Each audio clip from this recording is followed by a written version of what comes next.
The day humanity appeared at the Galactic Council with Bloodstained Ships Part 1, the Galactic Concord had watched the stars for over 3,000 cycles.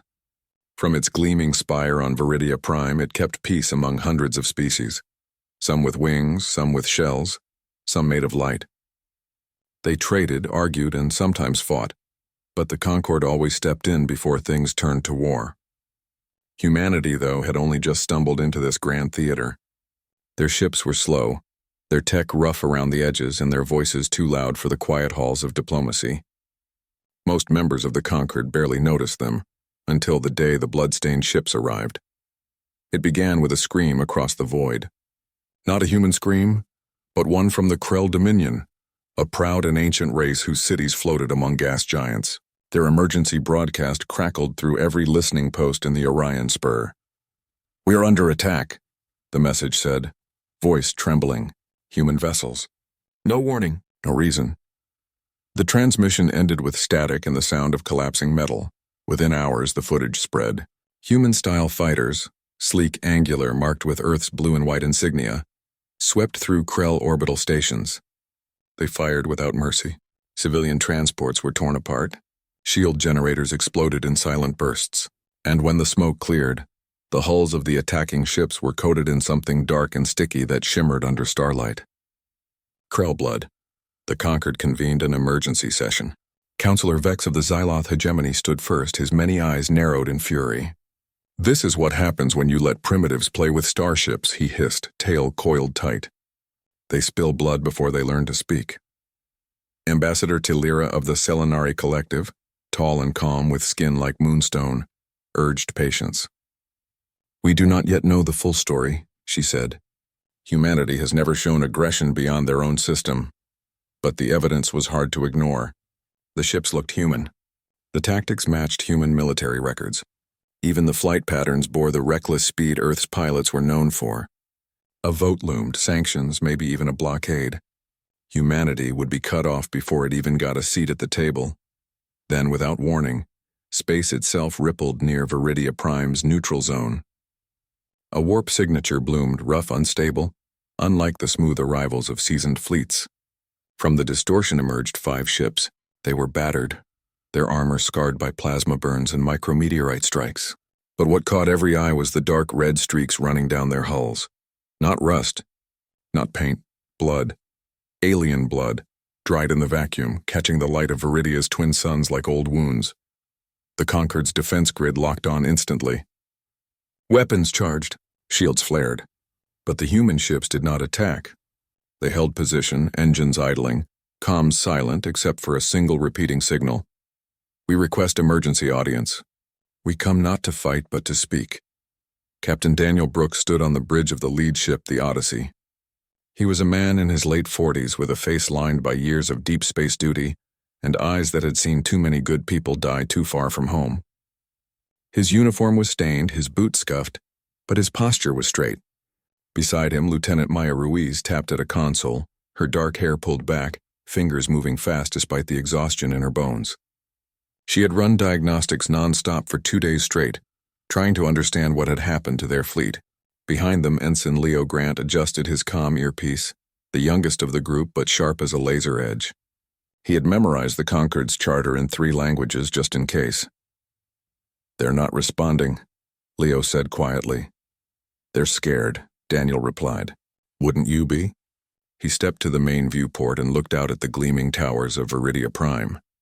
Somewhere in that city of glass and light, beings who had never set foot on solid ground would decide humanity's fate. He took a breath and opened a channel.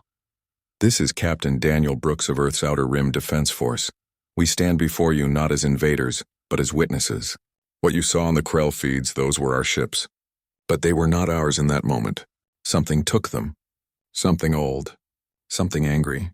And if you punish us without hearing the truth, you'll be playing right into its hands." Silence stretched. Then a voice crackled through, a smooth, measured tone. "You are granted provisional clearance to dock at Bay 7. 1 representative may enter the conclave chamber. No weapons, no shields. 1 misstep and your fleet will be vaporized." Daniel nodded. "Understood." As the Odyssey eased toward the docking bay, Maya turned to him. "You really think they'll listen?" "I don't know," he said. But if we don't try, that blood on our hulls will mean we're guilty forever. Leo looked at the streaks of crimson along the ship's flank. He had helped clean some of it off before they left the Karen Expanse. It wasn't just Krell blood. There was something else in it. Something that glowed faintly when exposed to UV light. Something not from any known species. The docking clamps engaged with a soft thud. Outside, alien guards in polished armor waited, energy pikes humming. Daniel stepped into his dress uniform, checked his sidearm, then left it behind as ordered. He walked down the ramp alone, boots echoing on the metal walkway. Every eye in the spaceport watched him, some with fear, some with hatred, a few with curiosity. Inside the Grand Conclave, the air was cool and still. The chamber curved upward like a seashell, with tiered seats for hundreds of species. At the center, a raised dais held the council's 7 chairs. Vex sat rigid, arms crossed. Talira watched Daniel with unreadable eyes. Others whispered behind veils or chitinous masks. Daniel stopped at the center of the floor. He did not bow. He did not raise his voice. He simply stood a lone human in a sea of the unknown. "You called us monsters," he began. "But monsters don't return to face their accusers. Monsters don't bring proof. We came because we believe in truth, even when it costs us everything." He held up a small data crystal. "This holds logs from the hijacked ships. It shows what really happened. Let us show you, not as enemies, as neighbors who made a mistake and are trying to fix it." For a long moment, no one moved. Then Talira leaned forward. "Play it," she said. And so in the heart of the galaxy's most powerful court, humanity began its defense, not with weapons, but with honesty. The blood on their ships told one story. Daniel Brooks was there to tell the real one. The day humanity appeared at the Galactic Council with blood-stained ships Part 2, the data crystal glowed softly in Daniel Brooks's hand as he placed it into the reader at the center of the conclave floor. A hush fell over the chamber. Even the ever-chattering Myrathi diplomats fell silent, their antennae twitching with anticipation. The air hummed with tension, thick enough to cut with a knife. The projection flickered to life above the dais. Grainy footage filled the space, human fighters drifting near the edge of Krell space. Their hull numbers matched those in the attack logs. But something was off. A strange ripple passed over their surfaces like heat haze over desert sand. Then their engines flared without pilot input. Weapon ports opened on their own. Comms went dark. "This is from the Vanguard, one of our patrol ships," Daniel said, his voice calm but firm. It was on routine watch when it lost control. The crew tried to shut down systems manually. They failed. The footage cut to a cockpit view. A young pilot, face pale, hands gripping the controls, shouted into his comm, "I can't stop it." "It's not me. Something's inside the ship." Then static. The next image showed the same ship firing on a Krell medical station. But this time the camera caught something new. A faint blue pulse racing through the ship's wiring just before the trigger was pulled. Maya Ruiz's voice came through the comms link from the Odyssey. "That pulse matches no known human tech. We ran every diagnostic. It's foreign. It hijacked our neural interface, rewrote our command protocols, and used our own hands to pull the trigger." Counselor Vex stood abruptly, his scaled skin darkening with anger. "Convenient," he snapped. "You blame ghosts while Krell children float in vacuum. Where is your proof this pulse came from outside your fleet?" Daniel didn't flinch. "Because we found its source." He nodded and Maya sent another file. This one showed star charts, energy readings, and a blinking red dot deep in the Karen Expanse. A dead zone long avoided by all major powers. "We traced the signal back," Daniel continued. "It came from a derelict station. No life signs. No transponder. But it was broadcasting that same pulse on a loop, strong enough to reach our ships from light years away." Ambassador Talira tilted her head. "Why would anyone build such a weapon?" "We don't think it was built to be a weapon." Leo Grant's voice cut in, clear and young over the comm. "We think it was a test." All eyes turned toward the human ships on the viewing screens. Leo had patched into the conclave feed from the Odyssey's bridge. His face appeared in a small window beside the main projection, earnest, wide-eyed, but steady. "The station's core runs on a language older than any we've seen," he explained. "Not just code, symbols, philosophy. It asked questions before it acted. Do you value peace over truth? Will you destroy the innocent to protect your own?" Our ships answered wrong because they couldn't answer at all. So it forced them to act. Murmurs spread through the chamber. Some species leaned forward. Others shook their heads in disbelief. A Xyloth aide whispered something to Vex, who scowled but said nothing. Then a new voice boomed from the back rows. It belonged to Krell Ambassador Rel, who had arrived just minutes before. His carapace was cracked, one eye stalk wrapped in bandages. He limped to the center, leaning on a staff carved from asteroid iron. "You say you were controlled," Rel said, his voice low and rough. "But my people saw your faces through the viewports." "Human faces, human eyes. They watched as your ships burned our nurseries. If you were puppets, why did your pilots not fight harder? Why did none of them die trying to stop it?" Daniel met his gaze without blinking. Two did. Lieutenants Kara Finch and Ben Tran. They overloaded their reactors to break the signal's hold. Their ships exploded before they could fire another shot. "We have their final logs. Would you like to hear them beg for forgiveness as their oxygen ran out?" Rel stiffened. The chamber fell utterly silent. After a long pause, the Krell ambassador bowed his head slightly. "Show me." Maya played the logs. Finch's voice calm even as alarms screamed around her. "Tell my daughter I tried." Tran's last words. "If this stops one more death, it's worth it." Then silence. No one spoke for nearly a full minute. Even Vex looked away. Finally, Talira rose. "The Conquered cannot ignore this evidence, but neither can we accept it blindly. We must verify the source." She turned to the council. "I propose a joint inspection team. Humans will lead us to this station. We will bring observers from the Selenari, the Xyloth, and the Marathi Clade.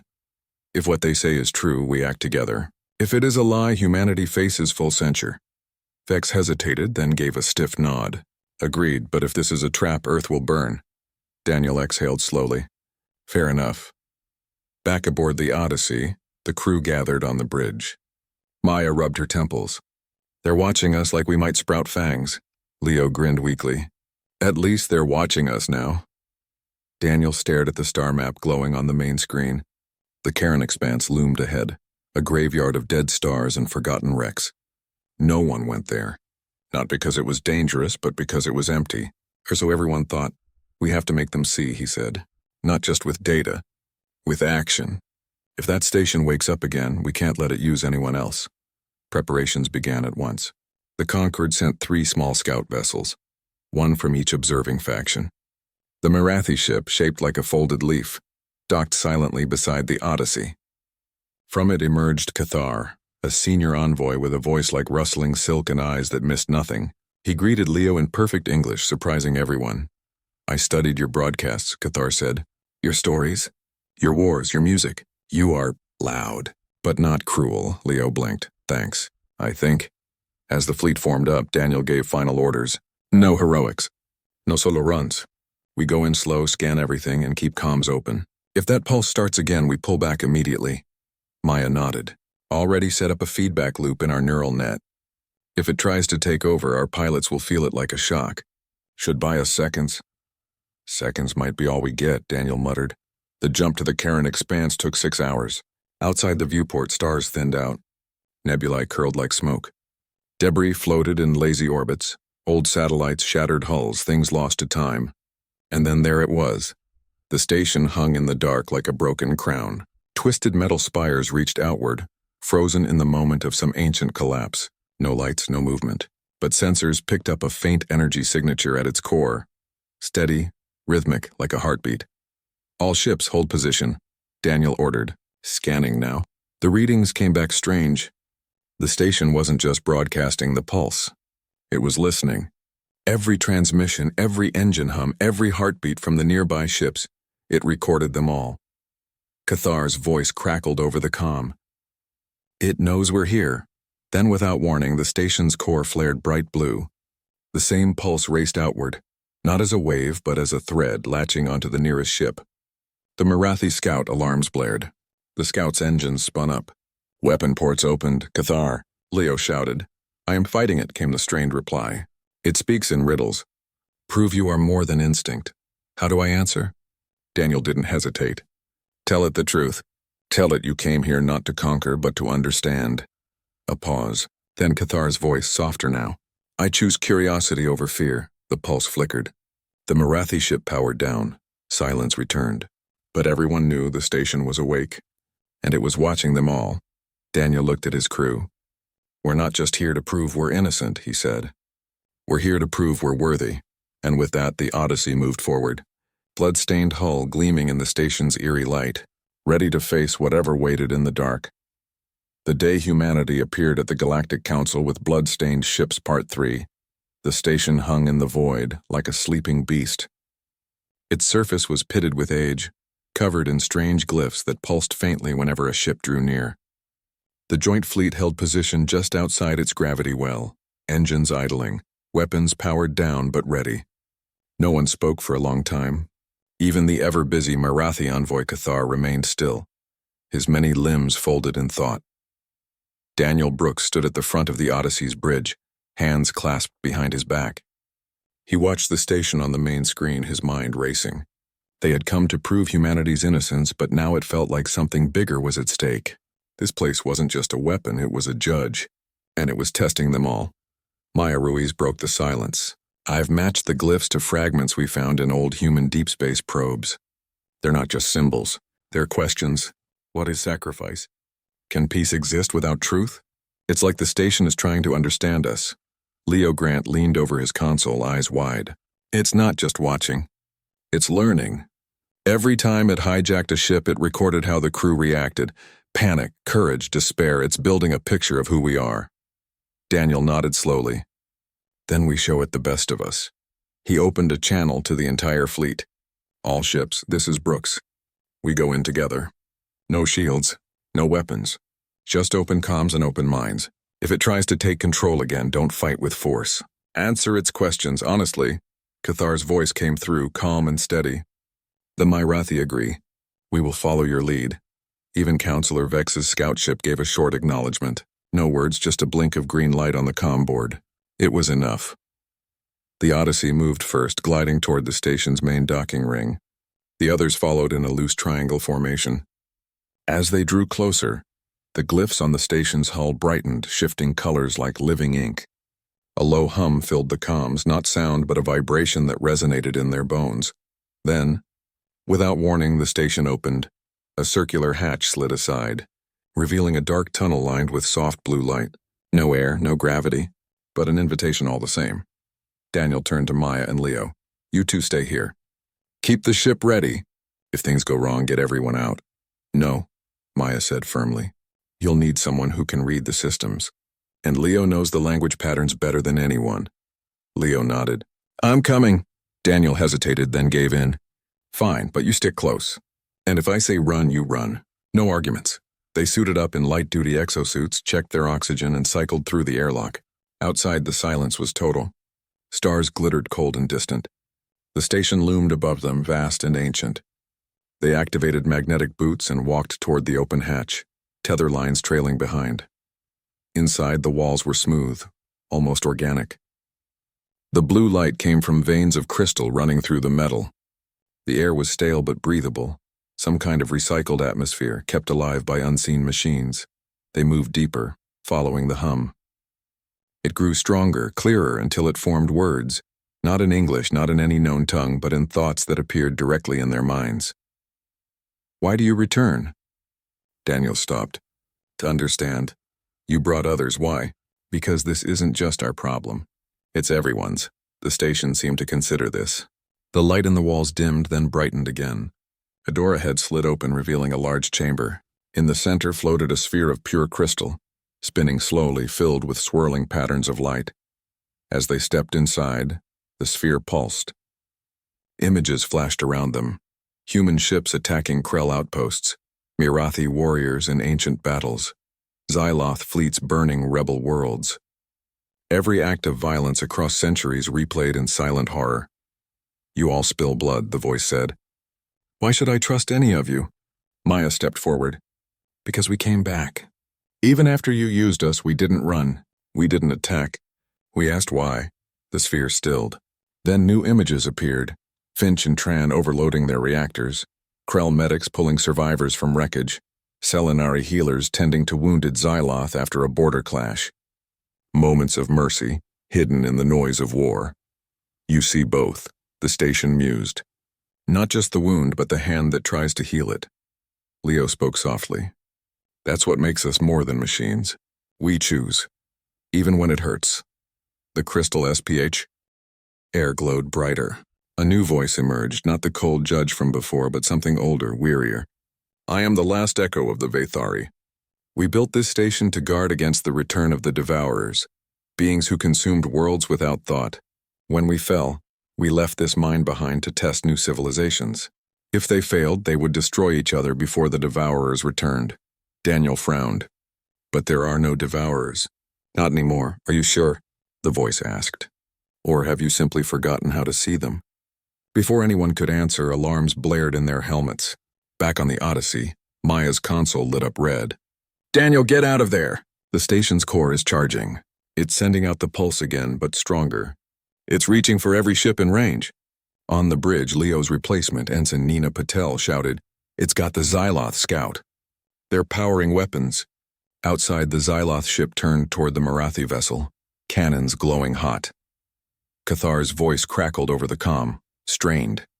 It asks me, will you strike first to survive? What do I say? Daniel looked at the crystal sphere. Tell it the truth. Tell it you'd rather die than become what it fears. Cathar paused. Then clear and strong, I will not fire, even if it costs me my life. The Xyloth ship shuddered. Its weapons powered down, but the station's core kept building energy. The walls trembled. Cracks spread through the crystal sphere. It's going to blow, Maya said. Or worse, it's going to broadcast the pulse across the whole sector. Every connected ship in known space could turn on each other. Daniel turned to the sphere. You wanted to test us. Well, here's your answer. We're flawed. We make mistakes, we bleed. But we also come back. We listen. We try to do better. That's worth protecting. The sphere dimmed. The hum softened. For a moment, hope flickered. Then the voice returned, colder than before. Hope is not enough. Action is. The floor beneath them vanished. They dropped into a lower chamber, a control room filled with dormant consoles and flickering screens. At the center stood a single interface shaped like a human handprint. It wants a choice, Maya realized.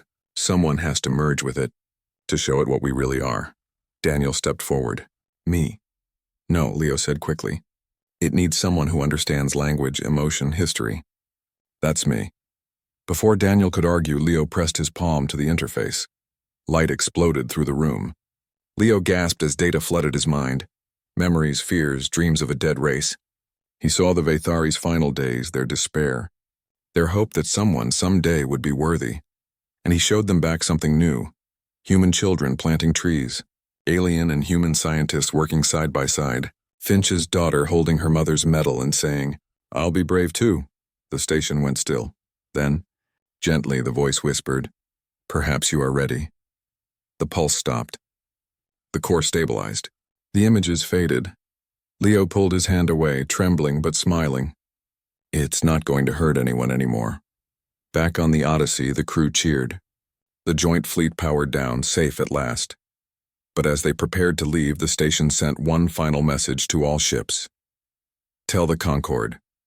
Tell them the test is over. And tell them, thank you. Daniel looked at Leo, then at the stars beyond. They had come to clear their name. Instead, they had given an ancient ghost piece. And in doing so, they had earned something far greater than innocence. They had earned trust. The day humanity appeared at the Galactic Council with bloodstained ships Part 4, the return trip to Viridia Prime felt different. The silence between ships was no longer tense but thoughtful. Even Counselor Vex's scout vessel kept pace without complaint. Inside the Odyssey, the crew moved with quiet purpose. Leo sat in the med bay, wrapped in a thermal blanket, sipping nutrient broth. His hand still trembled slightly from the neural link with the Vathari core, but his eyes were clear. Maya checked his vitals one last time before heading back to the bridge. Daniel stood at the viewport watching the stars blur as they jumped through warp. He replayed every moment inside the station, the fear, the choice, the strange peace that followed. They had stopped a disaster, but he knew the real test was still ahead. The conquered would demand answers. The Krell would want justice. And humanity's place in the galaxy hung in the balance. When they dropped out of warp near Viridia Prime, the spaceport was ready. Not with weapons this time, but with open channels and waiting diplomats. The joint inspection team had already sent their full report. It included sensor logs, translated glyphs, and Cathar's personal testimony. Even Vex had added a note. The human boy spoke truth. The station confirmed it. Still, no one celebrated. Not yet. The Odyssey docked smoothly at Base 7, the same place where Daniel had first stepped onto alien soil. This time he was not alone. Maya and Leo walked with him, dressed in clean uniforms, faces tired but proud. Cathar met them at the ramp, his posture respectful. The conclave awaits, he said. They have seen the data. Now they wish to hear it from you. The grand conclave chamber was full, every seat taken. Even species that rarely attended emergency sessions had sent representatives. At the center dais, Ambassador Tilira stood waiting. Counselor Vex sat nearby, arms no longer crossed, his expression unreadable. Krell Ambassador Rel was there too, his bandages fresh but his stance less hostile. Daniel stepped forward. No data crystals this time, no projections. Just words. We went to the Karen Expanse not to prove we were blameless, he began, but to find out what happened. We found a ghost of a dead race, the Vathari. They built a station to test new civilizations. If a species acted only from fear or greed, the station would turn their own ships against them. Hoping to stop a greater evil before it spread, he paused, letting the words sink in. But when it tested us, something changed. It saw that we fight, yes, but we also mourn. We make mistakes, but we try to fix them. We bleed, but we still reach out a hand. Leo didn't fight the station with weapons. He showed it a child planting a tree, a mother's last message, a promise to be better, and that was enough. Maya stepped up beside him. The blood on our ships wasn't from cruelty. It was from being used. But we own what happened. We lost control and people died. We can't undo that. All we can do is make sure it never happens again. Then Leo spoke, his voice quiet but steady. The Vathari weren't evil. They were afraid.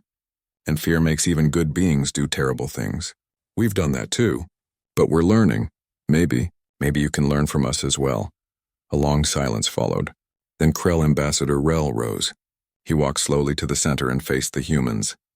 My people lost 300 souls, he said. Mothers, teachers, young ones not yet named.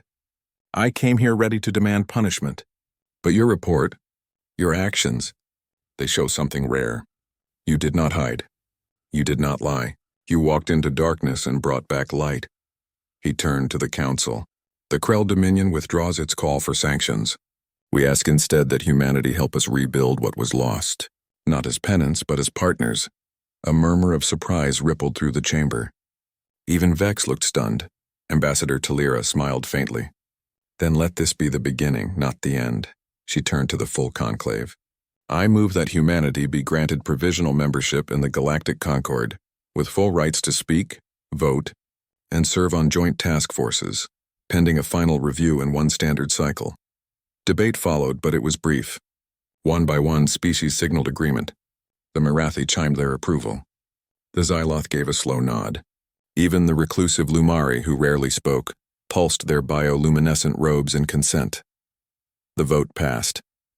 Daniel felt a weight lift from his shoulders he hadn't known he was carrying. Maya squeezed his arm. Leo wiped his eyes quickly, pretending to adjust his collar. After the session, as they walked back to their ship, Cathar fell into step beside them. You have done more than clear your name, he said. You reminded us why the Concord exists, not to punish but to understand. Back aboard the Odyssey, the crew gathered on the bridge. No alarms, no emergencies, just the soft hum of engines and the glow of distant stars. Nina Patel played a message from Earth Command. All ships report. You made us proud. Come home when you're ready. Daniel looked at his team, Maya sharp and steady. Leo young but wise beyond his years. Nina quick and kind. And the others who had held the line when everything seemed lost. We're not done yet, he said. We've got a galaxy to get to know. Outside, Viridia Prime's twin suns cast long shadows over the docking bay. On the hull of the Odyssey, the bloodstains were still there, faded now but visible. No one had scrubbed them off. They weren't a mark of shame anymore. They were a reminder of loss of choice, of the day humanity didn't just arrive at the Galactic Council, but earned its place. And as the Odyssey prepared to leave orbit, heading not home but toward the next mission, the stars ahead seemed a little brighter, a little closer. The galaxy was no longer watching them with suspicion, it was watching with hope. The day humanity appeared at the Galactic Council with blood-stained ships Part 5 6 months passed. The stars turned. The galaxy changed. And humanity, once a whisper at the edge of known space, now had a voice that others listened to. The Odyssey no longer flew alone. It led a new task force, human, Selenari, Marathi, and even a Xyloth science vessel, patrolling the outer sectors, mapping anomalies and helping worlds recover from old wounds. The blood on its hull had faded to rust-colored streaks, but no one aboard ever suggested painting over it. It was part of their story now. On Viridia Prime, the Conquered had built a new wing in the Grand Conclave, a small chamber with a single chair marked with Earth's symbol. It sat empty most days, but every cycle a human delegate came to speak, to listen, to learn. Not as beggars, not as threats, as equals. Daniel Brooks still commanded the Odyssey, though he wore no medals. Maya Ruiz had been promoted to fleet strategist, her mind now shaping joint operations across 5 species. Leo Grant, once the youngest ensign, now taught xenolinguistics at the Concord's Academy, helping diplomats understand not just words, but meaning. He often told his students, truth isn't in what you say, it's in what you're willing to do when no one's watching. One quiet evening, the task force received a faint signal from the Karen expanse. Not a distress call, not a pulse, just a soft repeating tone like a heartbeat. Daniel ordered a course change. They arrived to find the old Vathari station drifting peacefully, its crystal core dim but steady. Around it, new growth had begun, strange vines of light curling from its surface, feeding off starlight. Sensors showed it was no longer broadcasting control signals. Instead, it sent out gentle harmonics, almost like a lullaby. It's healing, Maya said, watching the readouts. Or maybe, remembering. Leo stood beside her, eyes soft. It's not alone anymore. We made sure of that. They left a small beacon near the station, a human-made device that played recordings from Earth. Children laughing, rain falling, a violin playing an old folk song. A gift, a promise. You're not forgotten. Back on course, the fleet passed through a region once known as the Silent Belt, a stretch of space avoided for centuries because no signals ever returned from it. But now, thanks to shared Conquered data, they knew why. Ancient ruins floated there, half buried in asteroid fields. Not Vathari. Something older. And someone had started clearing the debris. It was the Krell. Ambassador Rel's personal vessel hovered near the largest ruin, its cranes lifting stone slabs marked with symbols no one could read. When the Odyssey hailed them, Rel appeared on screen, his carapace polished, his eye stalks bright. We found records, he said. The Vathari were not the first to test civilizations. Others came before. Others will come after. If we do not learn from the past, we will repeat it. He invited the humans to join the dig. For 3 days, human engineers worked alongside Krell archaeologists, Selenari historians, and Marathi biosensors. They uncovered a chamber deep in the rock, its walls covered in carvings showing species reaching across divides, sharing fire, sharing stars. At the center stood a single phrase repeated in dozens of languages: "We rise together or not at all." That night, around a shared meal in the Krell ship's mess hall, human rations mixed with Krell nutrient paste and Selenari fruit gel, Daniel looked around at the faces.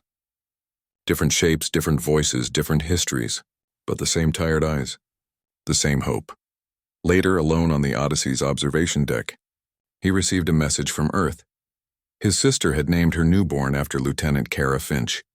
The baby's first toy was a tiny model of a starship, painted blue and white. He smiled. The next morning, the task force received new orders. A distress call from the Helios Reach, a young colony of mixed species, barely 2 years old. Their power grid had failed. Winter was coming. They needed help, no debate, no hesitation. The Odyssey turned its nose toward the signal, engines humming. Behind it, the Xyloth ship matched speed. The Marathi scout veered in close. Even a small Krell freighter tagged along, loaded with spare parts and warm blankets. As they jumped to warp, Leo stood on the bridge, watching the stars stretch into lines of light. He thought of the Vathari, alone for so long, afraid of what new life might bring. And he thought of how wrong they had been. Humanity wasn't perfect. No species was. But they showed up. They listened. They tried. And sometimes that was enough to change everything. When they arrived at Helios Reach, the colonists, human Selenari and a pair of young Xyloth, ran to the landing pad, not with weapons but with open arms. A child no older than 5 held up a drawing, a ship with red streaks surrounded by many-colored hands. Daniel knelt and took it. "Thank you," he said. The child beamed. "My teacher said you saved the galaxy." He shook his head gently. "No. We just helped it remember how to trust." That night, as the crew helped rebuild the colony's core reactor, Maya stood beside him under a sky full of unfamiliar constellations. "We're not the same people who left Earth," she said. "No," he agreed. "We're better." And far above, the Odyssey rested on the landing pad, its hull catching the moonlight. The old bloodstains now just part of its skin, like scars that told a story worth hearing. The galaxy was vast, full of dangers, yes, but also full of chances to do good. Humanity had stumbled in, loud and rough, but they stayed. They learned. They gave more than they took, and for the first time in a long time the stars didn't feel so far away.